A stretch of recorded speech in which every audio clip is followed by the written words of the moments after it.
Hola, bienvenidos a mi programa, soy el coronel San y esto es otra vuelta de tuercas. Bien, hoy voy a hablar sobre la ONU, o mejor dicho, para qué sirve la ONU, un organismo internacional de Naciones Unidas. Sabemos que últimamente el presidente Donald Trump ha acusado a la ONU de que es un organismo que recibe mucho dinero y lo único que hace con ese dinero más o menos es gastarlo pues en todo menos en promover lo que en sí es la organización, en fiestas, en lujos, en vivir a lo grande, pero en implicarse poco en los motivos por los cuales fue fundada. Y vamos a empezar por el principio. La ONU se fundó el 24 de octubre de 1945.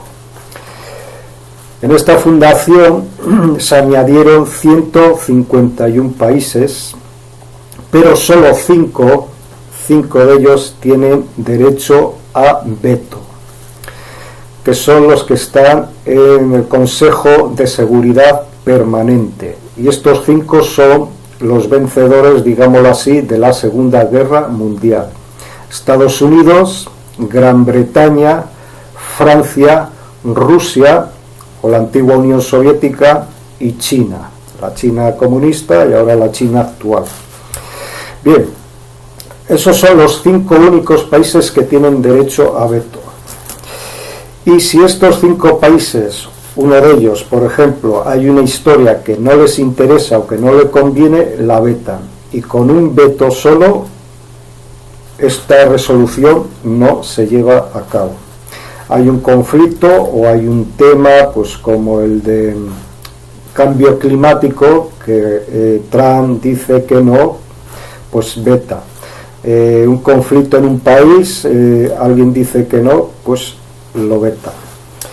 Bien, la finalidad de las Naciones Unidas o el discurso es muy bonito, es acabar con la paz, intervenir en los conflictos para que haya paz, acabar con el hambre en el mundo, el problema del SIDA para que no se extienda mundialmente, pues para apoyar pues en medicamentos y demás, en laboratorios o científicos, médicos de laboratorio, para que intenten encontrar una cura, y pues el calentamiento global también y cosas como estas. Pues el discurso es muy bonito, pero hay muchos inconvenientes dentro de la sede, o mejor dicho, de las 2 sedes que hay de la ONU, que es, hay una en Nueva York y otra está en Ginebra, en Europa.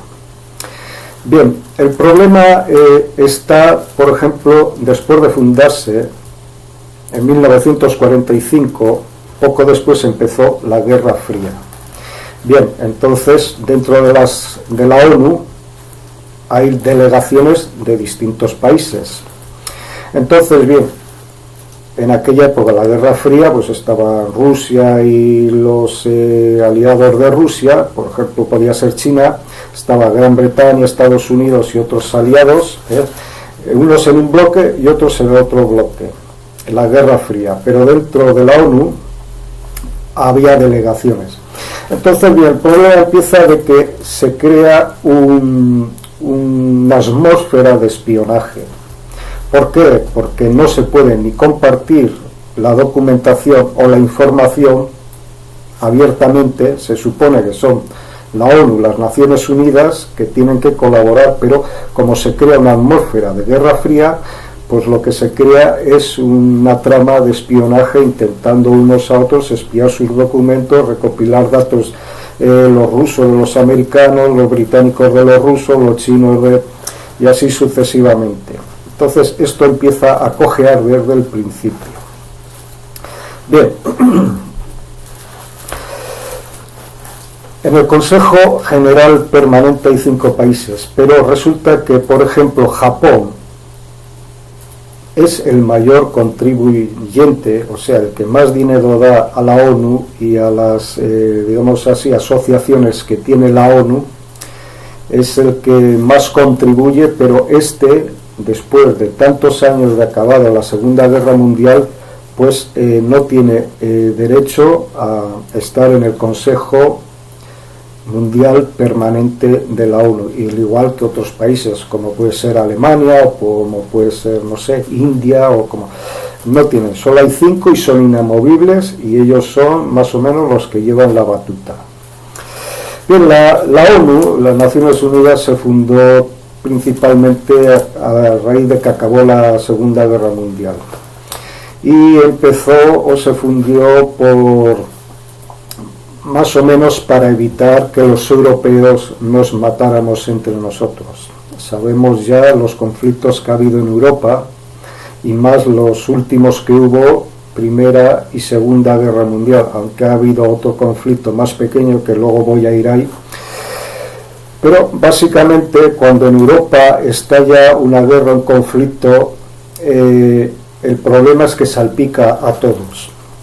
Se lleva la guerra ahí en Europa, pero implica a multitud de naciones, o bien por alianzas, por amistad, o por colonias en aquella época, o por otras cosas. Es bien cierto que la Segunda Guerra Mundial también se libró en el Pacífico porque entró Japón en el conflicto, pero básicamente era en Europa. Entonces se fundó esta organización para evitar que los europeos nos matáramos como estábamos haciendo cada 20 o 30 años, nos estábamos pues dando por todos lados.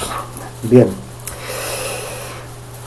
hay un problema de los cascos azules de las Naciones Unidas, de la ONU, y es que no consiguen parar ningún conflicto ni llevar la paz o intervenir adecuadamente para que no ocurran tragedias como han ocurrido, como las que voy a decir. Voy a decir 2 en concreto, pues no me voy a extender mucho, pero ustedes las recordarán. Por ejemplo, en Ruanda hubo 800.000 muertos. Ok. Esto ocurrió después de que se mandara un telegrama secreto un mes antes de que empezara la matanza a la ONU, ¿no?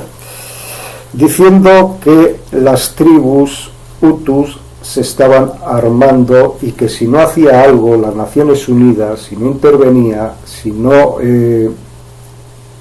haría presión o mandara más personal o lo que sea para que no se siguieran armando, iba a haber una matanza, un desastre. Entonces este telegrama pues fue recibido en la ONU, pero no se hizo nada. Lo mandó un general canadiense de los cascos azules llamado Romero Lamer. Este hombre mandó este telegrama secreto, pero al parecer el conflicto estalló en Ruanda, hubo 800.000 muertos. Después salió Kofi Annan prácticamente con lágrimas en los ojos, diciendo que lo sentía mucho, que no había visto el telegrama, que si no había, primero se decía que no se había recibido, luego que sí se había recibido, pero que él no estaba en Nueva York para leerlo o para tomar decisiones durante un mes. O sea, este hombre no fue a trabajar durante un mes a la sede de Nueva York de la ONU. Y el problema fue que hubo una matanza indiscriminada. Entonces, en ese caso hubo un problema. Unos periodistas que estaban pues siguiendo más o menos el conflicto y demás, pues iban por las carreteras con sus Land Rover y sus cámaras y demás, y empezaban a ver muchos niños pequeños tirados en la cuneta, ¿no? de la otra etnia, las madres no podían librarse, digámoslo así, ellas y los hijos, y para huir y salir de aquellas matanzas pues iban dejando a los hijos más débiles, los que no iban a sobrevivir a la huida, y se quedaban con los más fuertes, los más sanos, un poco más grandes. Entonces estos periodistas empezaron a recoger los niños y los llevaron pues a la Cruz Roja Internacional, a las sedes que había también de la ONU y demás, y tal, a dejarlos allí. Y la respuesta que recibían era: no podemos aceptarlos porque no tenemos dinero para mantenerlos. Entonces estos periodistas indignados, pues cuando volvieron a Nueva York y vieron la sede de la ONU y todos sus funcionarios impecable y un derroche de dinero y demás, se escandalizaron diciendo: ¿cómo es posible? Si aquí se inyecta mucho presupuesto, mucho dinero, y no hay dinero para recoger niños porque no tienen para mantenerlos, para darles de comer o para curarlos o en medicinas y demás, para protegerlos. Se indignaron viendo cómo derrochaban dinero en restaurantes, cómo tenían carros de lujo, cómo vestían impecablemente, pero no de ropa normal, ropa de calidad, de esos trajes que cuestan un montón, y cosas semejantes. Entonces empezaron a dar la voz de alarma y empezaron también a escribir notas, libros y demás para denunciar cosas que estaban pasando. Esto fue en el periodo de Kofi Annan. Tenemos también la matanza en Srebrenica, ¿no?, en Serbobosnia. Allí ocurrió una matanza indiscriminada de 8.000 personas. Esto fue también escandaloso, ¿no?, porque se mandó otro telegrama a Kofi Annan del general Marion de UPROFOR, Fuerzas de Protección de las Naciones Unidas, o sea, los cascos azules, donde le indicaba o le decía que había recibido una oferta de Ratko Mladić, no sé si lo recordarán, llamado el carnicero serbio, que este comandante de las tropas serbias le decía: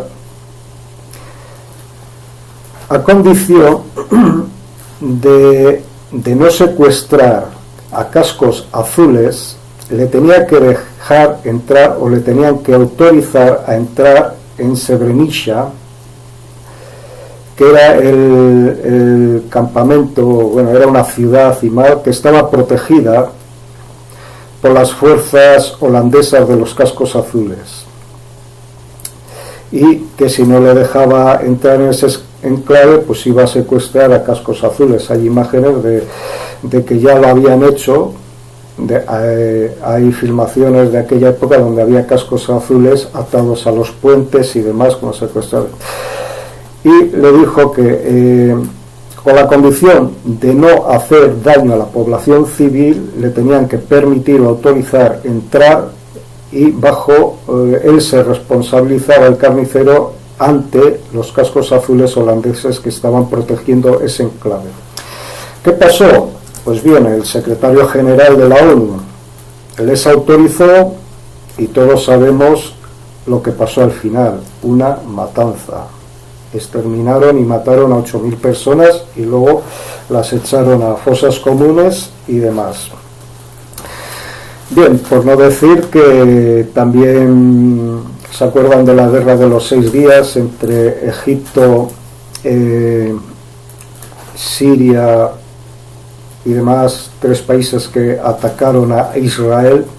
Bien, Egipto, pues el presidente de Egipto, creo que era Mubarak, estaba pues gritando mucho, haciendo alarde de fuerza y demás, porque estaba en medio, estaban los cascos azules de la ONU protegiendo esa zona porque había un conflicto inminente. Y él pues bajo amenaza, bajo griterío y tal, pues al final los cascos azules se retiraron. Entonces el presidente de Egipto se encontró de que ya no le impedía nada entrar y atacar a Israel, que fue lo que pasó. Lo que pasa que los egipcios salieron chamuscados, no ganaron nada. Su fuerza aérea fue destruida, su ejército fue humillado, al igual que el ejército el Líbano y sirio, y al final pues otra vez las Naciones Unidas tuvieron que intervenir para decirle a Israel: ya vale, se acabó, y en 6 días, bueno, acabó la historia. Bien, hay muchos que dicen que la ONU es una organización que es inservible y carísima, incapaz de llegar o proporcionar la paz en numerosos conflictos mundiales. Bien, ha habido dirigentes, por ejemplo, hubo uno, Kurban Jaer, que tenía un comprometido pasado nazi, que no se descubrió hasta que fue presidente de Austria, pero este había sido el presidente o dirigente de la ONU. Hay otro caso curioso de un sueco, Dan Jamilson, que este sí que se tomaba el trabajo en serio y estaba haciendo un buen trabajo, un buen papel en la ONU, pero tuvo un accidente, un misterioso accidente de avión. ¿Se lo quitarían del medio? ¿No les interesaría? Ha habido un montón de casos de corrupción, ha habido un montón de situaciones incomprensibles como estas que les estoy diciendo, que podían haber sido evitadas, porque si un organismo, digámoslo así, la ONU, los cascos azules que están para la paz, para intervenir, se supone que tienen que estar allí, cueste lo que cueste, pero tienen que estar allí, no se pueden retirar, no pueden hacer lo que pasó en Ruanda, mandar un telegrama diciendo: está pasando esto, va a suceder una matanza, hagamos algo, envíen más tropas o envíen tropas internacionales, evitemos esto, y no hacer nada. O cosas como pasó en Yugoslavia, o cosas como han pasado en muchos sitios. Entonces, bien, ¿la ONU sirve para algo o solo es un derroche de dinero? Sabemos que hay muchos funcionarios dentro de la ONU que creen en la organización, que hacen su trabajo dignamente, pero están, digámoslo así, dirigidos por gente que quizá no está tanto por la labor y sí tanto pues para llenar el buche. Sin más, espero que esta información, aparte de que la hayan entendido, porque he tenido algún comentario y tal, una crítica constructiva, de que a veces no se me entiende o no me explico bien, y yo las acepto, siempre que no sean de insulto y tal. Si es una crítica constructiva, ole. Suscríbase, den like, y hasta el próximo vídeo y hasta el próximo tema. Chao.